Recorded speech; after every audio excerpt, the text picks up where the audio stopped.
설교의 황태자라고 불렸던 영국의 찰스 스펄전 목사님은 처음부터 예수를 잘 믿는 사람은 아니었던 것 같습니다. 왜냐하면 이런 기록이 나오고 있습니다.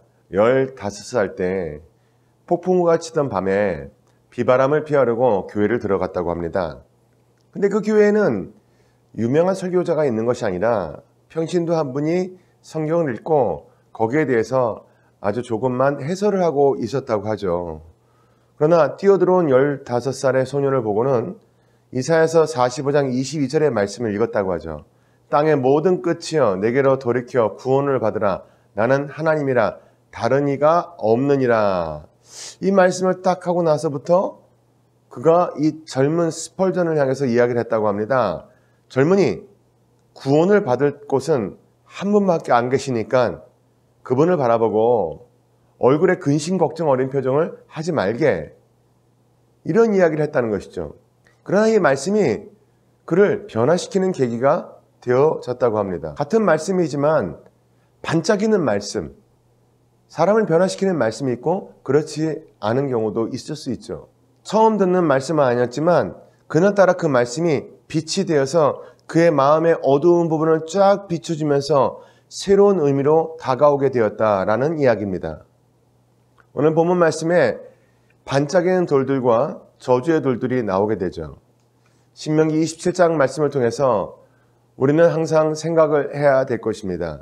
반짝이고 다가오는 말씀, 그리고 우리가 주의해야 될 말씀에 대해서 알아보고자 합니다. 1절부터 10절까지는 언약의 교훈에 대해서 말씀을 하고 있습니다. 석회를 바른 큰 돌이 있었습니다.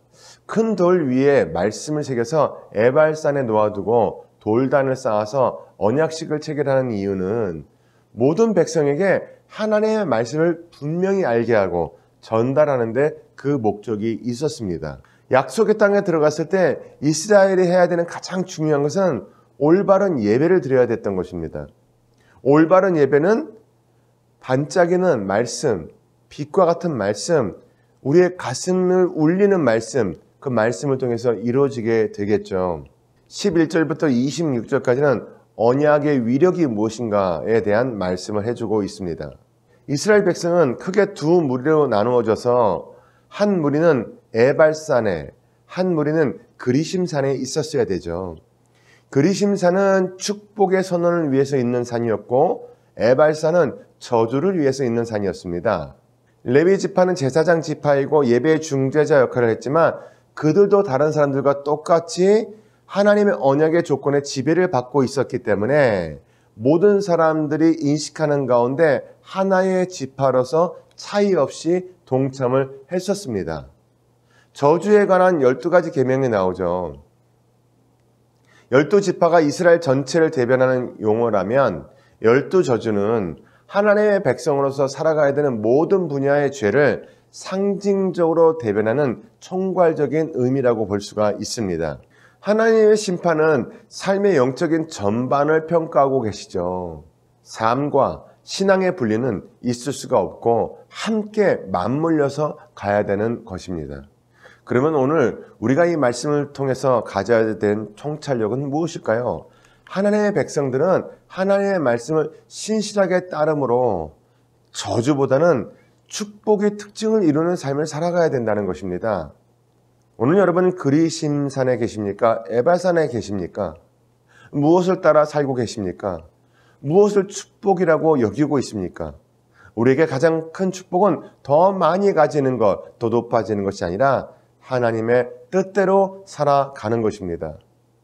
오늘 하나님의 뜻을 얼마나 잘 펼치고 살아가고 계시는지를 뒤돌아볼 수 있는 복된 하루가 될 수 있기를 바랍니다.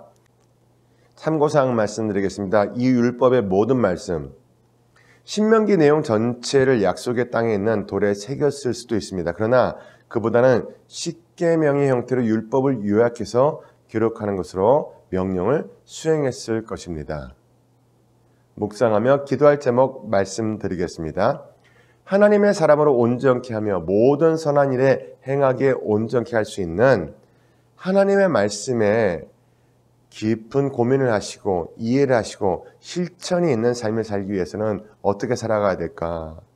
기도하시면서 하나님의 말씀을 잘 실천할 수 있게 하여 주옵소서.